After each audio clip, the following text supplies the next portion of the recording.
Conveying the right tone in a piece of work can be difficult, and many people can misinterpret a story as a result, leading to some anger as the series doesn't go the way people expect. Whether this outrage is justified is up for debate, but certainly some of the onus falls upon the writers to try and not mislead the reader or viewer too much if that isn't their intention, as with One Punch Man for example. To see this done right, while reading Dorohedoro, I've been impressed with how quickly it manages to establish itself in a quite unique way. Hayashida manages a lot of this through her work's art. Dorohedoro is disgusting, with the scrolled look the mangaka goes for being incredibly effective at depicting the various aspects of the world. The two main settings, the magic user world and the Hole, a place for non-magic users, are horrible places to live, with the latter being decrepit and dangerous and the former being just as brutal and only slightly better looking. The bottom line is that no matter where you are, you're living in a shithole, and the scrolled look of buildings and excessive shading convey the collapse of the surroundings and eerie nature well, even managing to draw normal locations with a macabre atmosphere. The coloured panels further exuberate this feeling due to their darker palette.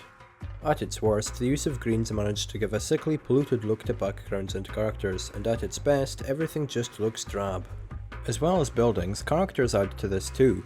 All magic users wear masks in this series to increase their abilities, and the designs are grotesque, creating something utterly bizarre, or more often something creepy and disgusting, taking inspiration from popular horror figures and being quite visceral by giving a deformed depiction of the human body, with exposing a large amount of flesh, primarily around the mouth, being common.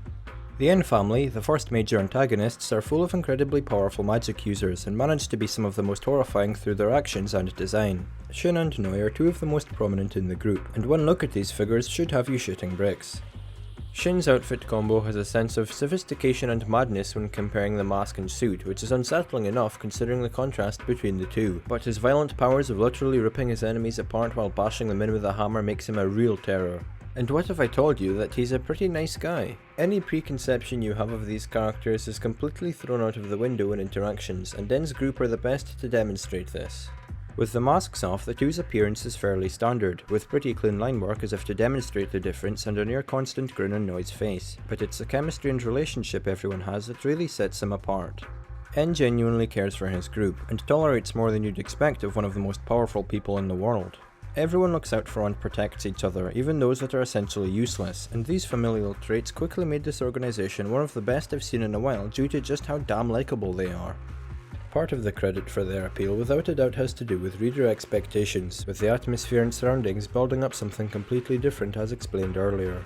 This antagonistic bunch managed to be a shining light of vibrant personalities in a bleak, dreary world, and you can't help but grow attached to them as their humour shines, like Noi's excessive love for her partner and N's over-the-top narcissism. Such lengths were gone to set up a repulsive, depressing world that the reader ends up feeling the same fatigue of the characters, and as a result, the comedic payoff, creating a black comedy that never fails to evoke a reaction from you, manages to balance its lightheartedness and darker moments well.